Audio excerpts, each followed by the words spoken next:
Hi అందరికీ. మీరు కూడా నాలాగైనా మ్యాగీతో డిఫరెంట్గా ట్రై చేస్తారా? లాస్ట్ టైం గార్లిక్తో ట్రై చేశాను కదా. ఈ రోజు అయితే ఇలా ట్రై చేస్తున్నాను. ఒక ప్యాన్లోకి ఆయిల్ వేసుకొని జీలకర్ర, అల్లం వెల్లిపాయ పేస్ట్, ఆనియన్స్, పచ్చిమిర్చి, బఠానీ, క్యారెట్, ఇంకా కారము, ఉప్పు, పసుపు, ధనియాల పొడి, టమాటో, టేస్ట్కి తగినంత సాల్ట్ యాడ్ చేసుకొని మంచిగా ఫ్రై చేసుకోవాలి. దాంట్లోకి మ్యాగీ మసాలా అయితే యాడ్ చేశాను.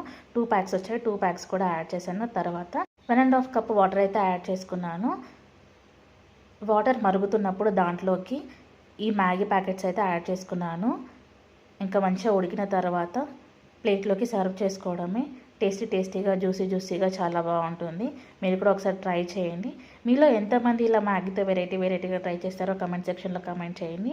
ఈ రెసిపీ ట్రై చేసిన తర్వాత మీకు ఎలా వచ్చిందో కూడా కమెంట్ సెక్షన్లో కమెంట్ చేయండి. ఈ వీడియో నచ్చితే లైక్ చేయండి, షేర్ చేయండి. మరిన్ని వీడియోస్ కోసం నా ఛానల్ని సబ్స్క్రైబ్ చేసుకొని మనోరామ్ డైరీస్. ఈ వీడియో చూస్తే మీరు కూడా ట్రై చేసుకొని తినాలనిపిస్తుంది కదా, అయితే ట్రై చేసి చూడండి.